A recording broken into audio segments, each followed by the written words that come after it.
The sound of galloping horses and the hooves digging a soft meadow approaches a small French village at the break of dawn. It is 1851, the French Second Republic has been dissolved by Louis Napoleon Bonaparte, and the tough times are starting for Republicans. In a state of emergency, the men of the village are not safe. The entrance of a small group of soldiers is followed by desperate cries and shouts. All men of the village are violently herded in the middle of the village and taken away by force, as women and children plead and beg for mercy, and even a single bit of explanation. The tragedy is sudden, and as if it weren't enough, soon they hear the cry of a man praising the Republic and wishing destruction to Louis Napoleon. The cry is immediately followed by a gunshot, and the jaundiced women all approach a man who is left behind. One of the girls, named Rose, dashes out of the crowd and embraces her lifeless lover. It is a tragic picture. That evening, the women and the children of the village are all gathered in one place. A communal life is about to ensue. If they want to survive, they will need to live together. There are a few hypotheses going around concerning the fate of the men. The most prevalent is the one that supposes that they've been taken only to eradicate all chances of rebellion.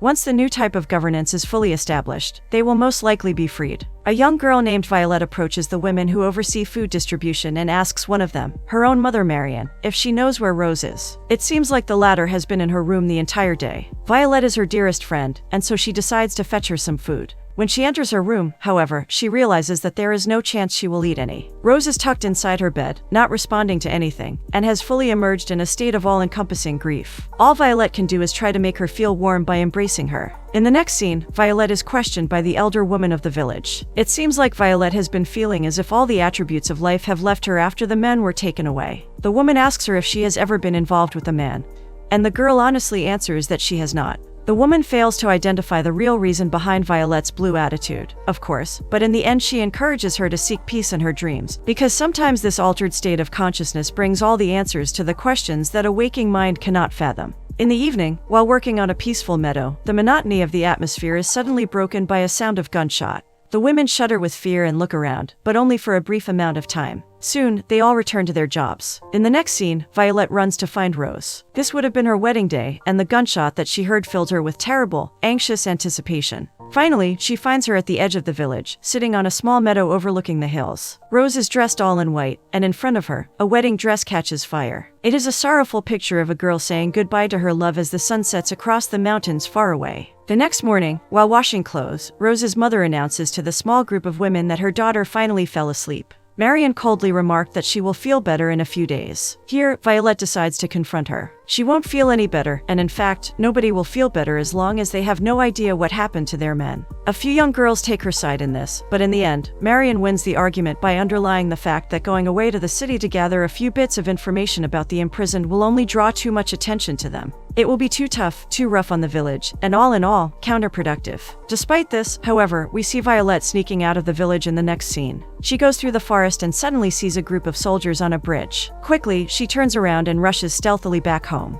There, she visits a woman named Maylot. She knocks on the door, but nobody answers. After a while, she decides that Maylot probably isn't home and leaves. But after taking a few steps, she sees a devastating picture. It seems Mrs. Maylot will never be home again. Horrified, Violet runs home and embraces her mother, sobbing and telling her what she saw. In the next scene, the women observe the fields and decide that the time for the harvest has come. Soon, all the people of the village will be working in scalding hot weather. The young ones get tired quickly, so the elders tell them to take the children to the river. This way, they can cool off and let the children have some fun too. There, as the children splash away in the ice-cold river, the girls start talking about their destiny. The sorrow that has been growing in their hearts is expressed now. Their mothers have something to live for. They have memories and children, but what if their destiny is to stay alone forever? What if the men never come back? However, this isn't the question that troubles only the youngsters in the village. In the next scene, we see the total breakdown of a woman, tired of waiting. There is no sign of hope in her cry as she chimes the bells of the church repeatedly. Soon the whole village gathers around her, and eventually, the woman calms down.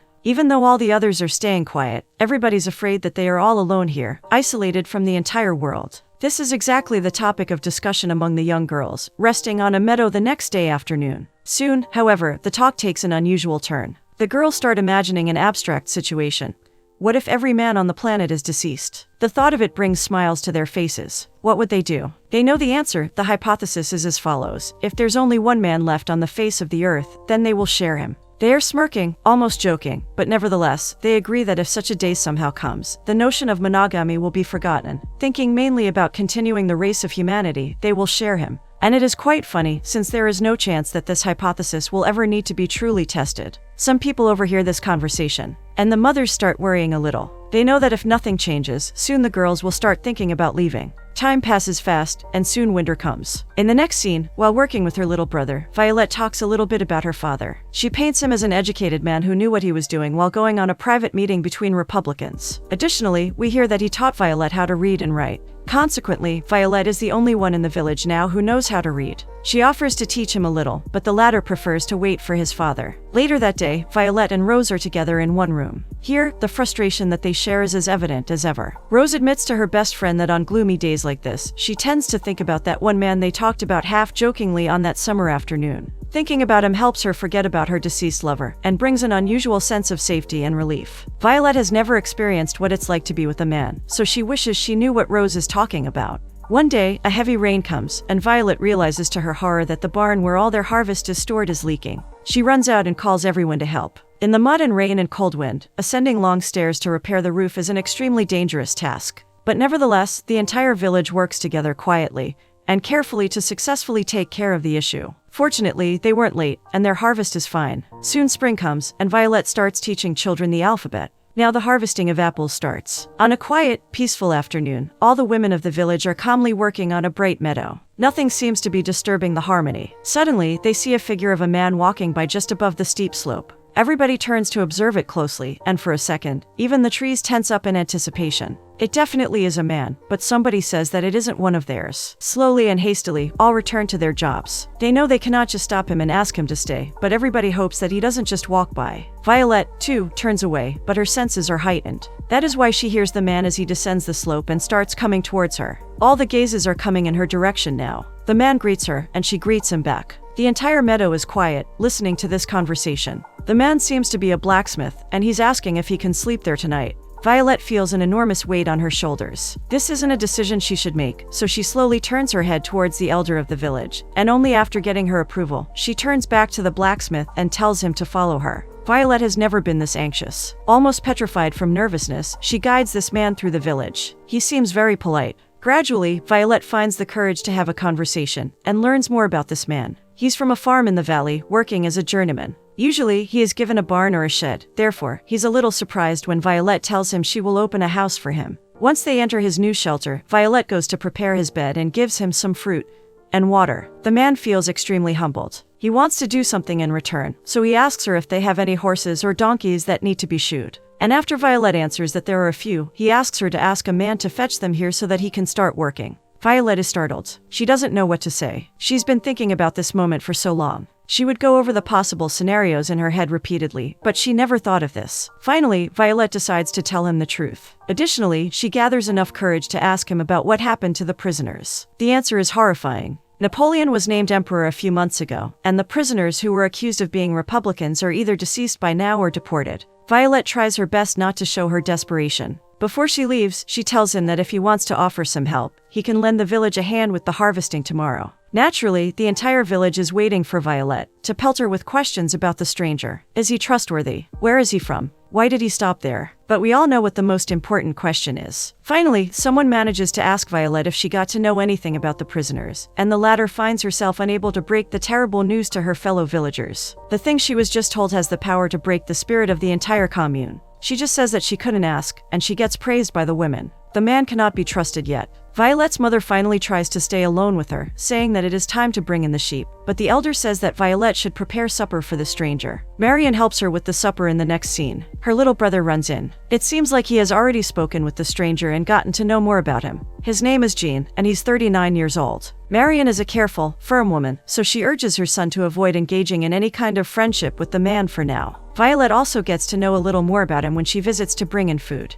The house is eerily quiet, and nobody answers her calls. Then she ascends the stairs to see if the entire house is empty, and finds him sleeping soundly. A grip of a gun is sticking out of his bags. In the evening, just before Violet shutters her windows, she peeks in the direction of Jean's house and sees that he has woken up. Then she realizes that she isn't the only one peeking in that direction. Once more, she is reminded that all the eyes, especially the young ones, are watching Jean very closely. The next afternoon starts out great. Jean helps in the field, and it seems like with his help, harvesting is going to take much less time. Almost all the women act differently now. They care much more about how they appear. In the next scene, all are gathered to rest and eat together after an effortful day of work. Jean praises them for doing everything by themselves. It is a courageous and tough thing to do, and he admires that. All the women take this heartfelt compliment with an open heart, except for one. It's Marion. Out of nowhere, she flickers her eyes in cold hostility at Jean and spits at him, saying that they do not need his compliment.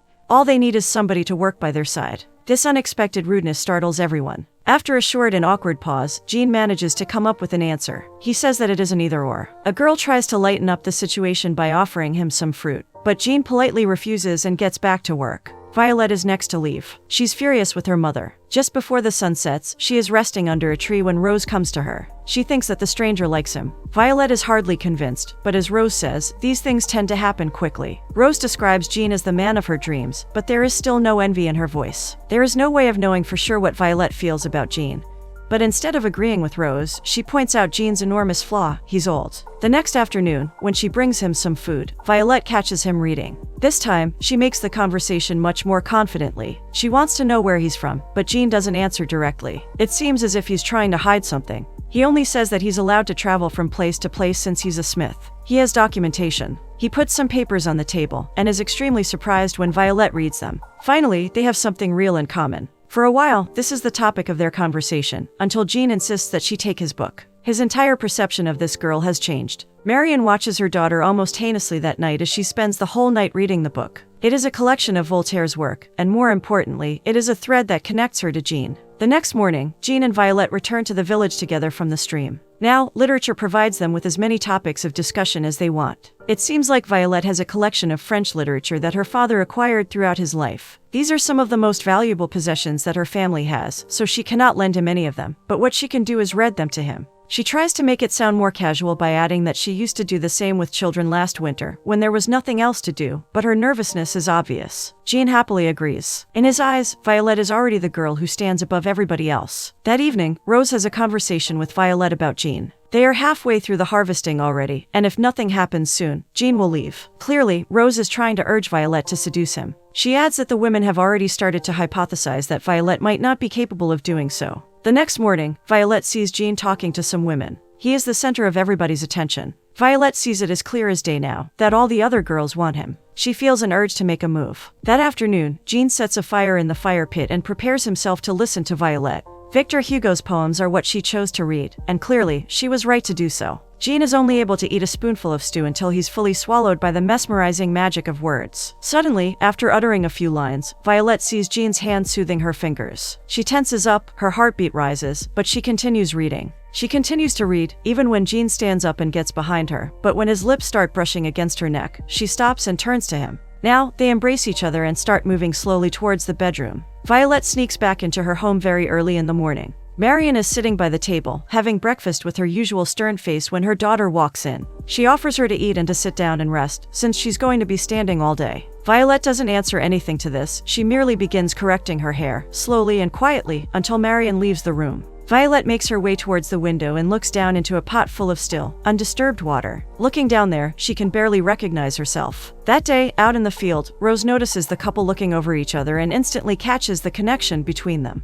No sign of envy is showing in her eyes, she just tucks her head down and smiles. It is late at night when Violet enters Jean's house. She brought food as usual, but eating it would be too much of a waste of time. They entangle with one another almost instantly. The next morning, the couple don't even hide their closeness as much. As they walk down the street together, they speak as if there was nobody else on the planet. They're not aware at that moment that the women of the village have their eyes locked on them. They're saying that, fortunately, thanks to Violet, Jean will stay in their village. But there is no way of knowing for sure what kinds of crooked thoughts are starting to brew inside their heads. That night, Jean reads a poem to Violet about the never-ending desires of a human heart. Love, power, home, food, and prosperity. It is a pit where everything goes, but nothing leaves. How wonderful it would be if everybody could live a simple life, eat and drink whatever the earth provides, and love. Violet would be happy to practice that way of living. She's in love, and it feels as if everything she could ever want is in her hands. But all this changes the next morning. While washing clothes with other young girls, she is confronted with hostile gazes and furious eyes. The other girls are jealous of her happiness. It isn't fair that she gets to have the man of everybody's dreams, only because Jean chose to walk to her that day by a simple chance. And so, now is the perfect time for the young girls of the village to remind Violet of the pact that they made a long time ago. Violet should share Jean with them. The latter is enraged. These are the girls she grew up with, sitting in front of her, full of envy, ready to take away her happiness. She says if they want Jean on a silver platter, they can try to get him. All the while, Rose, her best friend, is sitting quietly. Unfortunately, a sign of enmity is showing in her periodic, thievish stares as well. Violet seeks solitude in the woods. While running away, however, Jean catches a glimpse of her and, noticing her sudden shift in mood, follows her. He catches up to her near a meadow fenced by a forest. He takes her arm and sees her face shift from being pleased to being extremely troubled. Violet feels responsible for telling him the truth. She admits to her that the women of the village were ready to make any man that would walk by stay, and they are ready to share him. Jean's face soon starts emanating pure disgust. This means that neither Violet nor any of the other villagers view him as an individual human being. For them, Jean is just a way to reproduce and continue living. This is not a way to view any human being, and besides, it is terribly dishonorable to forget their men in such a short period of time. What if they return? Violet tries to justify herself and the village, but clearly, Jean isn't convinced. Finally, he adds that they do not know him at all, and storms away. Later that afternoon, after searching for him for some time, Violet sits down on the stairs of his house. Rose comes to her then. She's followed by 2 other girls. Violet's gaze is bursting with bitterness. She told Jean the truth because of them, and that's why he's nowhere to be found now. The girls are convinced that he will return, though. They do not feel any responsibility at all. Violet is waiting for Jean in his bed that night when, suddenly, she stands up and starts going through Jean's things. She realizes that Jean was right. She doesn't know him at all. He's saying that he's a blacksmith, but he might be lying. Furthermore, he has constantly avoided disclosing where he is from. In the wardrobe, Violet finds some papers, and her expressions are immediately changed. Clearly, she's reading something new and unexpected. The next day, after avoiding having any contact with each other, Jean and Violet meet in the house. After Violet puts down the food she brought, Jean tells her about his decision. And this decision is as unexpected as the contents of the papers she read yesterday. He will sleep with other women. Violet seems hurt. She tells him she knows everything about him. He's so eager to stay in this village, even at the cost of being objectified by its inhabitants, only because he needs a place to hide. Jean is surprised that Violet went through his stuff, but before he can say anything about it, she leaves. In the next scene, she meets with Rose in the church and lets her know about the news. Jean and she will spend the last few days together, and then he will sleep with other women too. Rose thanks her, and adds that she never doubted her ability to convince Jean. Both girls are speaking quietly, and with big pauses. Some kind of sorrow or regret is showing in their speech, as if they are doing something wrong, going against their deepest morals and interests. Violet tries to soothe her emotions in the river. When she comes up, Jean appears behind her. Much passion remains between them. However, later that day, we see the only man of the village being seduced by one of the women. There is no sign of love in Jean's motions, but in the next scene, when he says goodbye to the lady, Violet sees them and immediately understands everything. She breaks it to him then, saying that she knows everything. Jean doesn't even try to justify himself. He simply replies that he saw her tonight. That night, a nightmare disturbs Violet's sleep. Afraid and jaundiced, she looks for safety and crosses the dark streets to find security in Jean's bed. It seems like he lied. There is nobody in his house. He embraces Violet firmly, and the two of them fall asleep. The weirdness of the situation is extremely apparent the next evening when, standing above her lover, Rose tells Violet that she will see Jean tomorrow. She doesn't necessarily want it, but she needs it. She feels responsible for seizing this opportunity and getting pregnant, even if it means walking over her best friend's love. Violet brings food to Jean then, and asks him to tell her the whole truth. Jean is clearly not proud of the information he's about to give out, but he begins speaking nonetheless. He shot a man. He did it to save his own life, and if the government catches him, he will definitely be hanged. He was going towards the border to leave France when he came across this village, and he would have already been gone if it weren't for Violet. And so, now the latter knows Jean's darkest secret. All in all, the end of this conversation ends up being unexpectedly pleasant. In the next scene, the elder of the village breaks wonderful news to Violet. She is pregnant. A new feeling is born inside Violet then.